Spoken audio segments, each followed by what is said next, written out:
Beginilah kondisi rumah dari keluarga Nandi, warga Cukang Genteng, Kecamatan Pasir Jambu, Kabupaten Bandung, Jawa Barat, pasca tertimbun longsor pada Sabtu malam kemarin. Saat kejadian, selain Nandi, istri serta anaknya yang sedang berada di kamar sempat ikut tertimbun material longsor. Bahkan anak Nandi yang masih berusia 2,5 tahun meninggal dunia karena seluruh tubuhnya tertimbun material bangunan dan tebing yang terbawa longsor. Saat kejadian, sempat terdengar suara ledakan. Warga pun sempat mengalami kesulitan dan memerlukan waktu lebih dari 1 jam untuk melakukan evakuasi. Yang selamat 2, yang meninggal anak kecil 1. Itu evakuasinya sama warga apa dibantu? Sama warga. Berapa lama? Hampir 2 jaman. Hampir 2 jam. Emang manual gitu, nggak ada Manual. Saat ini korban meninggal masih disemayamkan di rumah kerabatnya.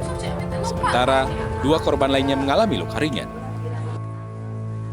Dari Kabupaten Bandung, Jawa Barat, Erik Fahrizal, iNews melaporkan. Informasi selanjutnya pemirsa, banjir bandang yang menerjang kawasan Karangtengah, Garut sudah mulai surut. Warga dan petugas membersihkan sebagian akses jalan desa yang sudah mulai bisa dilintasi.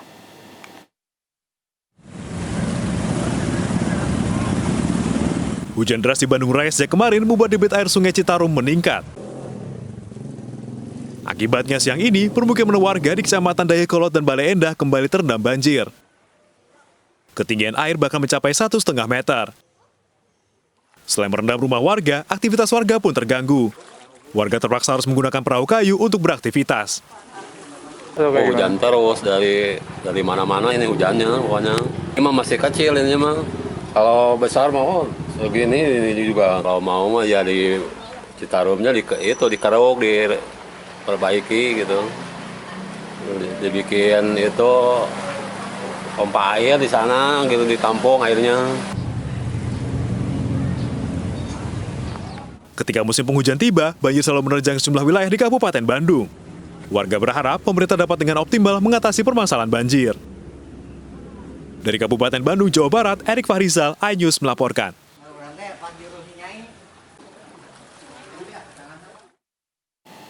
Informasi dari Sulawesi Selatan, pemirsa, 2 kecamatan di Kota Palopo terendam banjir akibat meluapnya Sungai Amasangan. Banjir juga memaksa warga di dataran rendah untuk mengungsi.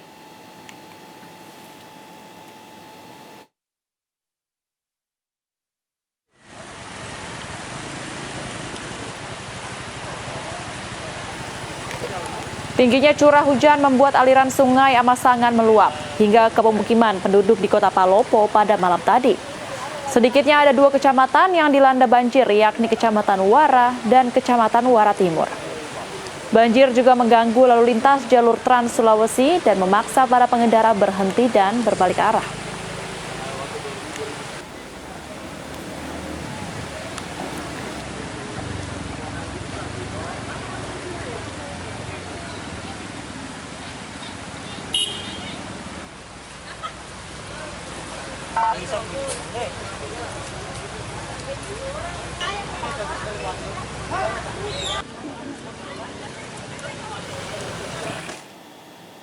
Jembatan sepanjang 20 meter yang menghubungkan 2 desa di Bandung Barat, Jawa Barat, ambruk diterjang banjir bandang. Aktivitas warga di 2 desa pun lumpuh dan terisolir.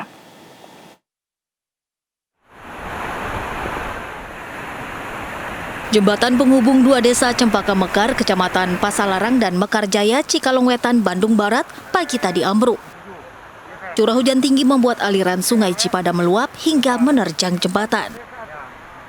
Jembatan sepanjang 20 meter tersebut tidak bisa dilalui lagi oleh warga, sehingga aktivitas warga di 2 desa sementara terisolir. Kendaraan roda 2 yang bisa melintas terpaksa harus memutar lebih jauh, sekitar 7 km, untuk menuju beberapa lokasi di 2 desa tersebut. Menurut warga sekitar, jembatan ini ambruk saat air Sungai Cipada meluap sekitar pukul 6 pagi. Beruntung tidak ada korban jiwa dalam peristiwa ini, karena saat kejadian tak ada warga yang melintas. Terkikis sama air. Sebelumnya hujan deras gitu Pak atau gimana Pak? Hujan deras. Pak, ini menghubungkan akses berapa kampung atau berapa kakak Pak? menghubungkan dua kampung. Dua kampung. Terus dengan kondisi ini gimana Pak? Sementara kan terputus, apa ada jalan lain atau gimana Pak? Terganggu warga Pak? Ya emang jadi jalannya nggak ada lagi, cuma ke sini. Jembatan ini menghubungkan antara RW 07 RT 3 Desa Cempaka Mekar dengan Desa Mekarjaya RW 18. Ini akses ini cuma satu-satunya ya, cuma satu-satunya jalan untuk menghubungkan kedua desa ini. Sehingga dengan terputusnya jembatan ini otomatis aktivitas warga masyarakat yang berada di RW 7 Desa Cempaka Mekar sementara terganggu. Saat ini petugas BPBD Bandung Barat dibantu anggota TNI dan Koramil 0909 Padalarang sudah mendata kerusakan dan mengupayakan perbaikan dengan membuat jembatan sementara. Dari Cimahi, Jawa Barat, Iwono, iNews melaporkan. Banjir bandang yang menerjang kawasan Karangtengah, Garut sudah mulai surut. Warga dan petugas membersihkan sebagian akses jalan desa yang sudah mulai bisa dilintasi.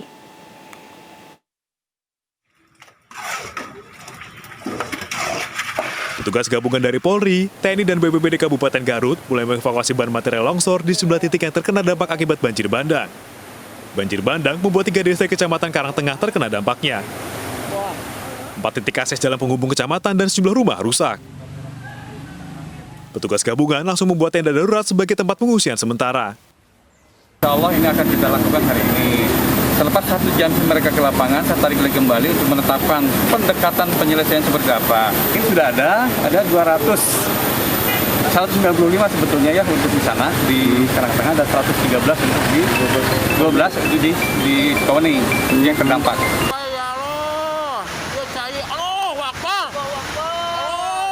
Kemarin sore, banjir bandang terjadi usai hujan deras sejak Sabtu siang.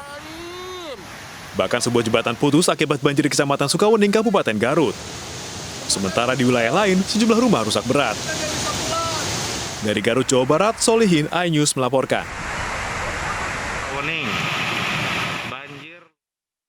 Pemirsa, 2 bocah ditemukan tewas tenggelam di tambak ikan milik warga di Lamongan, Jawa Timur. Kedua korban diduga hendak belajar renang di dalam tambak. Aku delok dhewe cah iki cah mati cah.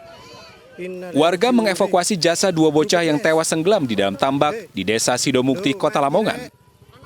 Kedua korban berusia 8 dan 10 tahun, diketahui warga sedang bermain hujan-hujanan di sekitar tambak Sabtu kemarin. Namun karena tak kunjung pulang, keluarga mencari bersama warga lainnya.